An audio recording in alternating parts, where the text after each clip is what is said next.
Udah? Oke, shalom. Shalom. Shalom. Oke, selamat malam semuanya. Di sini kita kan mau diskusi lagi secara virtual terkait dengan pembahasan tugas mengenai masturbasi dan pacaran yang ada di MMP kemarin. Nah, tapi sebelum kita memulai diskusi kita, alangkah baiknya kita berdoa dulu. Jadi, mari kita satukan hati kita. Kita berdoa. Allah Bapa yang bertata kerjaan surga, segala puji dan syukur kami panjatkan atas kehadiran-Mu ya Bapa. Ya Bapak, Engkau tahu pada saat ini kami sedang berkumpul secara virtual untuk melakukan diskusi kami terkait dengan pembahasan masturbasi dan pacaran Bapak untuk melengkapi tugas agama kami.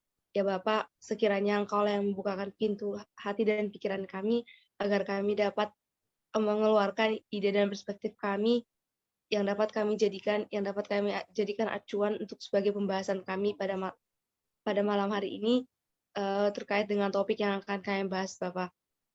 Bapak, hanya inilah doa dan seruan anak-Mu dalam nama Tuhan Yesus kami dan mengucap syukur. Haleluya. Amin. Nah, oke. Jadi di sini aku mau langsung aja ke pembahasan kita yaitu terkait masturbasi dan pacaran. Nah, pertama-tama itu kita mulai terkait dengan masturbasi dulu. Kita semua pasti udah nggak asing ya sama kata masturbasi ini. Karena di zaman sekarang ini, terlebih para kita remaja gitu ya, menuju dewasa juga, udah kuliah, pemikiran tentang hal kayak gini tuh udah hal yang biasa lah gitu. Seperti pengertiannya sendiri ya, masturbasi itu kan termasuk kegiatan seksualitas yang biasanya dilakukan orang untuk melampiaskan hawa nafsu mereka gitu. Nah, di sini aku mau nanya pandangan teman-teman dulu nih. Menurut teman-teman itu masturbasi itu baik nggak sih dilakukan gitu?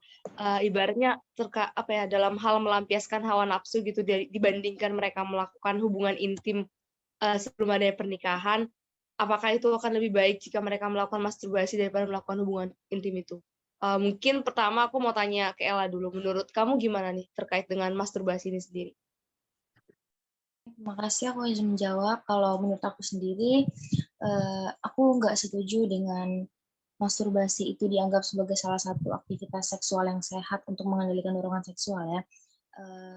Karena banyak banget dampak negatif dari masturbasi. Di antaranya, pastinya bisa bikin kecanduan dan itu bisa membawa penyakit karena ya, kita nggak tahu nantinya apa yang ada dalam apa yang kita bawa ke tubuh kita sendiri gitu.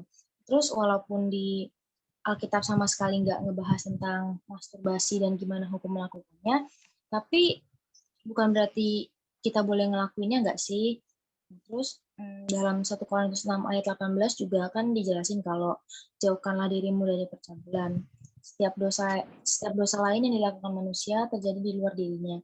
Tetapi orang yang melakukan percabulan berdosa, tetapi orang yang melakukan percabulan berdosa terhadap dirinya sendiri. Nah, ayat itu udah jelas banget nunjukin kalau masturbasi itu merupakan cara untuk mendapatkan kepuasan seksual yang merupakan perbuatan dosa. Sedangkan dalam kitab Kejadian 1 ayat 28 deh kalau nggak salah, di situ tuh Tuhan tuh kan bilang kalau misalkan manusia itu disuruh beranak cuculah dan penuhilah bumi kan. Nah, berarti di sini tuh Tuhan itu tuh menciptakan kebutuhan seksual ya. Gimana ya, kayak hubungan seksual itu diciptakan Tuhan itu bukan untuk hawa nafsu, karena di sini tuh masturbasi tuh menurut aku lebih ke hawa nafsu dari pikiran-pikiran kita, dari apa yang kita tonton, apa yang kita lihat, dan itu bertentangan banget dengan tujuan Tuhan menciptakan kebutuhan seksual itu gitu. Terima kasih. Oke, thank you Ella buat perspektifnya.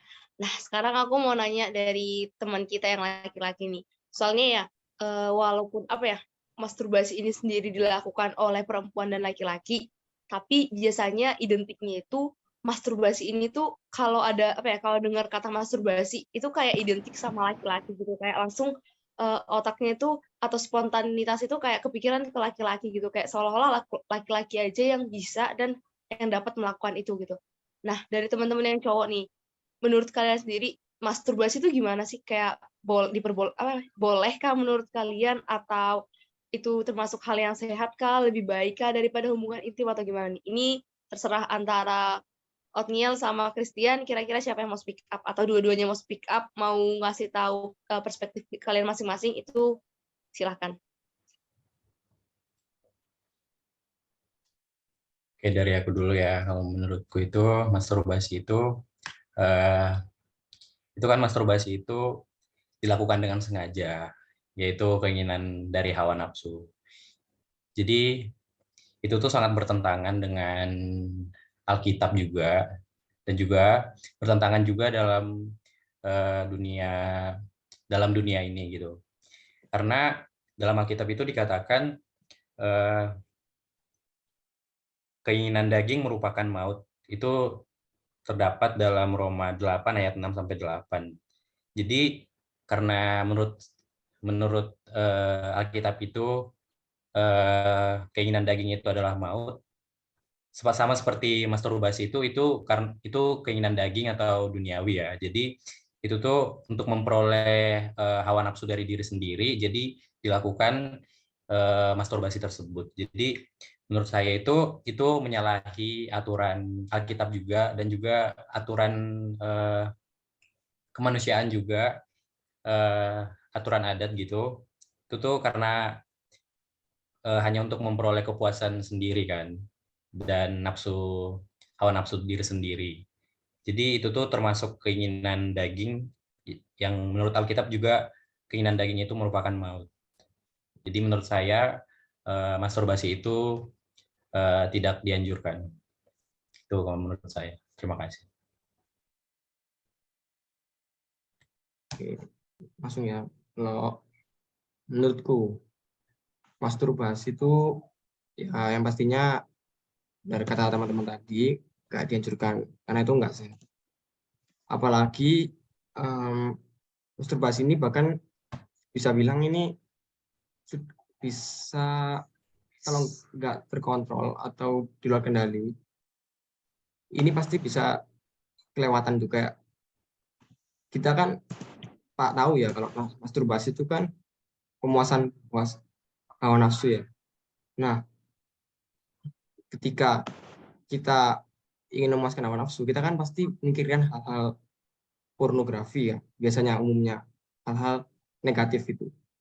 Nah, di situ kita tuh udah mikir aneh-aneh gitu ke lingkungan sekitar kita, kayak kita lihat sesuatu, misal kita laki-laki lihat cewek itu udah pikirannya aneh-aneh gitu, kayak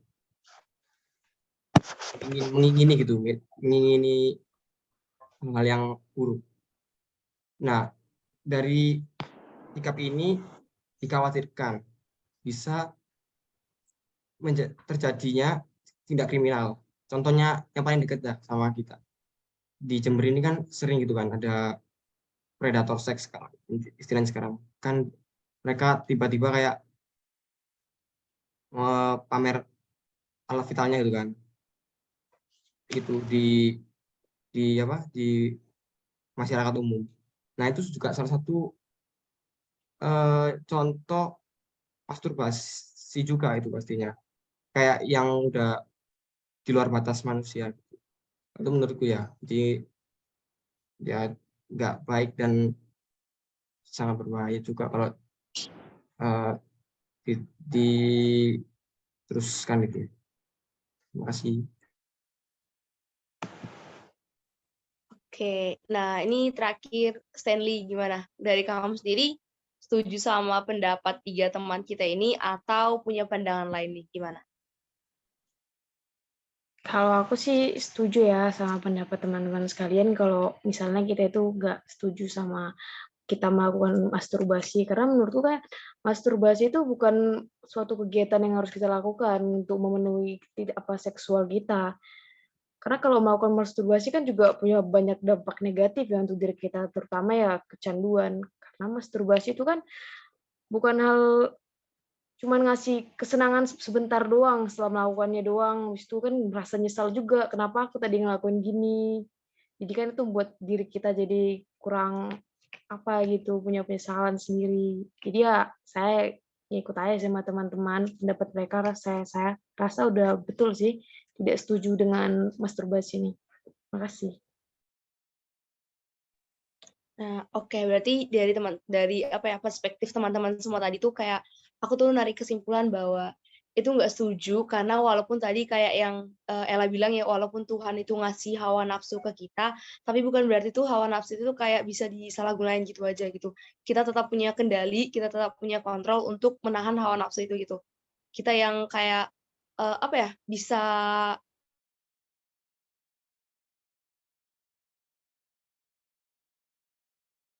mmm, apa ya, melakukan masturbasi lah gitu, karena kita mengontrol hawa nafsu itu, gimana kita mengendalikan hawa nafsu itu agar tidak menjadi perbuatan dosa. Karena yang seperti dikatakan Glenn tadi, masuk yang dibilang Glenn atau Christian tadi, kalau yang keinginan daging itu adalah maut, dan sedangkan hawa nafsu itu termasuk dengan keinginan daging, yang mana kalau kita melakukan masturbasi, ya itu sama aja kita kayak melakukan dosa yang berujung kayak kita apa ya, mengarah ke arah maut itu dan membuat kita kehilangan kemuliaan Allah gitu. Jadi memang sebenarnya gitu ya, kalau kita hubungkan juga dengan Alkitab dan kebenaran Tuhan, kebenaran firman Tuhan gitu ya, masturbasi itu memang seharusnya nggak dilakukan, karena ya itu termasuk perbuatan daging yang nggak berkenan di hadapan Tuhan, gitu ya. Mungkin itu kesimpulannya. Terus sekarang mungkin kita bisa lanjut ke pembahasan yang kedua, yaitu tentang pacaran. Nah, menurutku pribadi nih ya, pacaran ini tuh, kata pacaran itu hal yang sangat amat, nggak asing lagi di telinga kita gitu. Bahkan mungkin teman-teman sendiri di sini tuh udah pada pacaran nih. Ayo, ada yang mau ngaku siapa yang udah pacaran nih? Saya Kak. Kayaknya kalau ngomong pacaran ini juga kita nggak yang terlalu gimana ya, mungkin malu-malu gitu kan, topik ini tuh udah cukup, sering juga ya dibahas dalam berbagai topik gitu. Nah, pacaran ini sendiri tuh kan identik sama, apa ya, lawan jenis yang saling ngasih perhatian gitu, yang saling care-nya tuh lebih dari atas saling teman gitu. Rasa menyayanginya itu juga udah next level dari teman gitu. Dan menurut teman-teman sendiri gimana sih pacaran ini tuh, kayak boleh kah atau nggak boleh kah gitu? Terus definisi pacaran menurut teman-teman itu apa? Kira-kira kalau dihubungkan dengan Alkitab nih, itu ada nggak menurut teman-teman kayak ayat yang dengan jelas atau mungkin secara singkat menjelaskan terkait pacaran ini? Ini aku bebasin deh, kira-kira ada yang mau unjuk diri buat ngasih perspektifnya duluan, atau mau aku spin, gimana? Boleh deh aku coba nyampein pendapatku ya. Setauku dalam Alkitab sendiri itu nggak disebutin kata pacaran, tapi lebih ke arah persahabatan dan juga kasih. Bingung juga sih untuk menyimpulkan pacaran ini alkitabiah atau enggak. Tapi dalam menjalin hubungan dengan siapapun itu nantinya, yang paling penting menurutku adalah ketika kita belum memasuki yang namanya pernikahan, yang paling penting adalah sesuai dengan ayat Alkitab itu, kita harus menjaga kekudusan kita karena tubuh kita ini bait Allah. Jadi hendaknya apa yang udah Tuhan kasih ke kita itu ya kita jaga.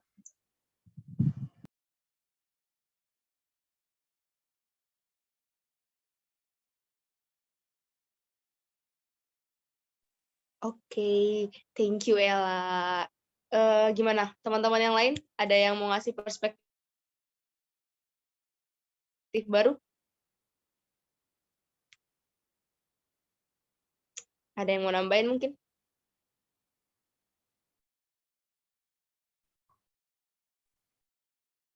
Oke, mungkin dari aku dulu ya. Kalau menurutku pacaran itu emang di Alkitab nggak ada, seperti kata Ella tadi, tidak ada disebutkan di Alkitab yang benar-benar mengatakan pacaran, karena tapi kita itu harus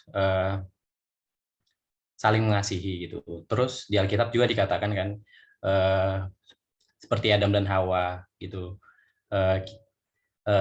Seorang laki-laki harus berpasangan dengan seorang perempuan gitu. Jadi memang tujuan hidup seperti dikatakan juga tadi di Kejadian 1 ayat 28 dikatakan beranak cuculah dan bertambah banyak lah. Jadi sebelum kita melakukan itu kan kita harus mengenal satu sama lain gitu. Jadi mengenal satu sama lain yang akan kita lanjutkan untuk ke jenjang pernikahan atau dipersatukan oleh Allah gitu. Jadi tapi sebelum dipersatukan oleh Tuhan, kita itu harus tetap menjaga kekudusan kita. Seperti dikatakan tadi dalam 1 Korintus 6 ayat 9, tubuh kita ini merupakan bait Roh Kudus. Dan dalam 1 Petrus 1 ayat 15 dikatakan, kita harus memiliki hidup yang kudus dan menjaga kekudusan dalam hidup kita ini. Dan dikatakan juga dalam 1 Tesalonika 4 ayat 3, kita harus menjauhi percabulan. Jadi selama kita belum melangsungkan pernikahan dan dipersatukan oleh Tuhan, kita harus menjaga kekudusan kita dan menjauhi percabulan. Dan aku itu pernah dengar di seminar juga, ini seminar agama Kristen juga, kalau berpacaran itu sebaiknya itu kita harus sebelum berpacaran itu kita pikirkan berpacaran itu sesudah kita sudah punya planning mau nikah. Jadi kalau kita udah punya pikiran mau menikah atau melangsungkan hubungan antara dipersatukan Tuhan antara laki-laki dan perempuan, jadi itu kita harus saling mengenal pasangan kita. Jadi berpacaran itu saat yang tepat untuk berpacaran itu yaitu saat kita udah mempunyai pikiran untuk menikah gitu kalau menurutku. Terima kasih. Oke, aku masuk bentar ya. Aku mau kasih perspektifku juga. Kalau aku pribadi, menurutku pacaran itu bahkan di era sekarang ini malah kayak udah ini nggak sih? Kalau dalam konteks ibaratnya yang saling memberi kasih sayang itu memberi perhatian lebih itu kayaknya udah lumrah banget nggak sih? Bahkan banyak banget orang yang kayak udah ngasih perhatian lebih dari sekedar teman kayak gitu tuh juga ibaratnya sahabatan gitu kan, nggak harus dalam konteks pacaran gitu. Dan kayak yang kata Glenn tadi, bener sih, pacaran itu tuh harus punya tujuan, dan tujuan akhir dari pacaran itu adalah tentunya pernikahan gitu. Dan alangkah baiknya emang kalau kita ini, apa namanya, pacaran tuh memang ketika kita benar-benar udah siap untuk menikah gitu. Dan dalam pacaran juga kita, apa ya, ketika kita pacaran menurutku ya, itu juga kayak menjadi salah satu ujian atau cara kita menahan hawa nafsu gitu loh.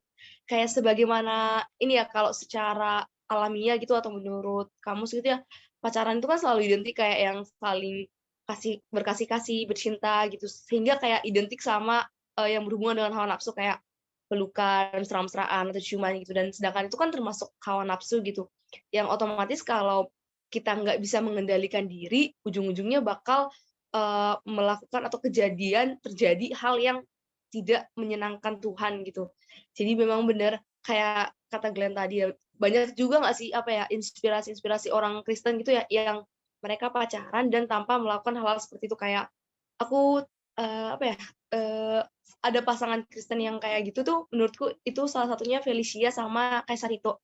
Itu mereka pacaran sekian tahun tanpa ada kayak melibatkan hawa nafsu dan ujung-ujungnya menikah itu kayak suatu hal atau apa ya ibaratnya pacaran yang bisa kita tiru gitu loh, yang bisa kita jadikan teladan ibaratnya gitu.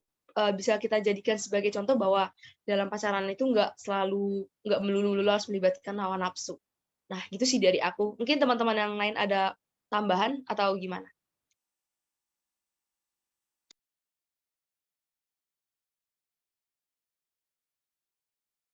Udah paling sama aja kan.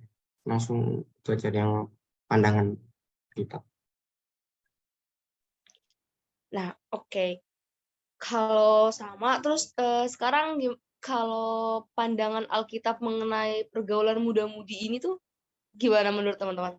Kira-kira teman-teman tahu nggak ayat-ayat yang kayak menunjukkan pandangan Alkitab terkait dengan pergaulan muda-mudi Kristen yang apa ya di masa sekarang ini tuh cenderung bisa goyah gitu loh pergaulannya walaupun dia rajin mengikuti kayak kegiatan-kegiatan keagamaan ataupun rajin beribadah di gereja, tapi itu nggak menutup kemungkinan untuk dia tuh pergaulannya terjerumus ke hal yang salah. Itu kira-kira gimana?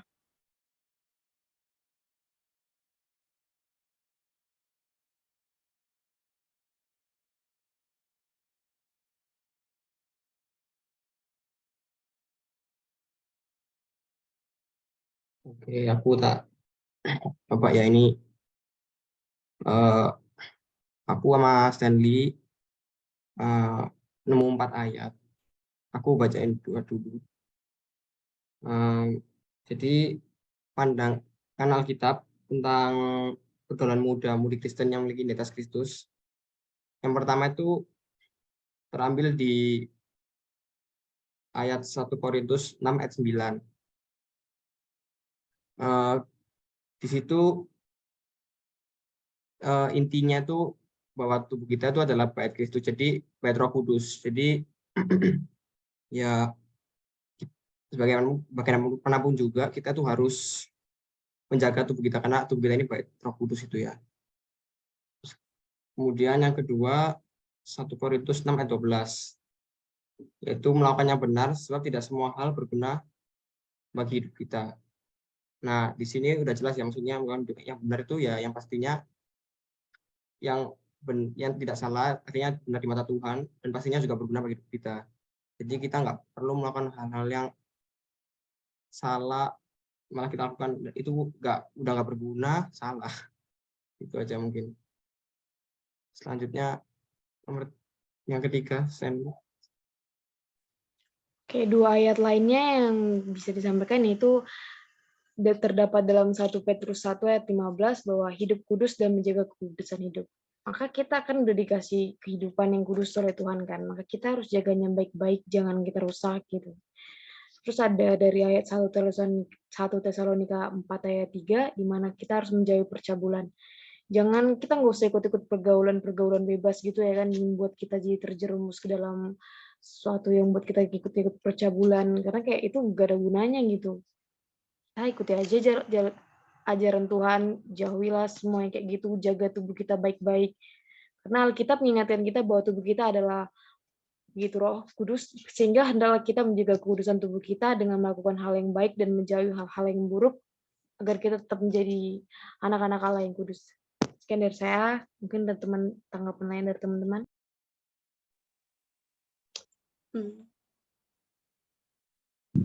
Saya izin nambahin ya. Kalau menurutku yang namanya bergaul itu nggak boleh dibatasin ya. Jadi kayak kita tuh nggak boleh membatasi diri. Maksudnya dalam artinya tuh nggak boleh milih-milih kayak maunya sama yang kaya aja, maunya sama yang kayak gini aja dalam bergaul. Kita harus bergaul sama siapa aja. Tapi tentunya kita juga harus tahu mana teman yang bawa dampak yang baik, mana teman yang bawa dampak yang tidak baik buat kita. Ibaratnya kayak gini. Kalau aku pribadi, aku punya teman yang emang cocok buat main aja, tapi nggak cocok buat diajak belajar bareng gitu. Nah, berarti kan aku juga tahu dong mana yang baik dan mana yang enggak baik. Gitu. Dan di Alkitab sendiri juga dijelasin kalau misalkan jangan sampai kita terjerumus ke dalam pergaulan yang buruk, guys. Karena pergaulan yang buruk itu akan merusakkan kebiasaan diri kita yang baik. Jadi sebagai remaja Kristen nih, tentunya kita harus bergaul dengan orang-orang yang nantinya akan membawa dampak yang lebih baik lagi ke dalam diri kita. Satu lagi, dan jangan bergaul sama orang-orang yang pemabuk, pemarah, karena itu nantinya akan mempengaruhi kita dengan cepat juga. Terima kasih. Oke, kalau gitu aku mau narik kesimpulan ya, karena masturbasi dan pacaran ini berhubungan saling berkaitan gitu, terkait dengan menjaga kekudusan tubuh dan bait roh Allah yang ada di dalam diri kita. Jadi kayak mungkin kesimpulannya itu ya sebagaimana Alkitab mengingatkan kita untuk menjaga tubuh kita, karena tubuh kita itu adalah kudus, tubuh kita adalah bait Allah. Jadi hendaknya kita menjaga kekudusan itu sampai nanti gitu. Kita harus menjaga itu, jangan sampai kita kalah dengan hawa nafsu gitu ya. Kita harus bisa mengendalikan hawa nafsu itu walaupun sulit, sampai mungkin nanti kita bisa merealisasikan hawa nafsu itu ketika kita sudah menikah. Mungkin itu kali ya pembahasan kita terkait dengan masturbasi dan pacaran ini. Kalau emang udah cukup dari teman-teman, gimana? Dari teman-teman udah cukup, mungkin kita bisa akhiri pembahasan kita ini. Cukup, udah Dari cukup. aku sejauh ini cukup. Ya, sudah cukup sih. Menurutku. Oke, kalau gitu terima kasih buat teman-teman yang udah berpartisipasi dalam diskusi dan pembahasan ini. Mungkin untuk mengakhiri ini, sebagaimana kita memulainya dengan doa, kita akhiri juga dengan doa. Jadi kita satukan hati kita, mari kita berdoa. Allah Bapa yang bertata kerajaan surga, segala puji dan syukur kami panjatkan atas kehadiran-Mu Bapa. Bapak kami ucapkan terima kasih untuk berkat dan penyertaan Bapak sehingga kami dapat melaksanakan diskusi dan pembahasan kami ini dengan lancar ya Tuhan, sesuai dengan apa yang kami inginkan Bapak. Bapak sekiranya hasil dari pembahasan kami ini nanti dapat menjadi jawaban yang baik dan memuaskan untuk kami, untuk teman-teman lainnya dan juga untuk dosen kami nantinya Bapak. Bapak, pada saat ini kami juga akan beristirahat sekiranya Engkau yang melindungi dan menjaga kami ya Bapak. Bapak, kami adalah manusia tidak pernah luput dari kesalahan dan dosa, kiranya Bapak mengampuninya agar kami layak disebut sebagai anak-Mu yang kudus. Haleluya. Amin. Terima kasih teman-teman. Terima kasih Halo. teman-teman. teman-teman semua. Shalom. Shalom. God bless you. God bless you too.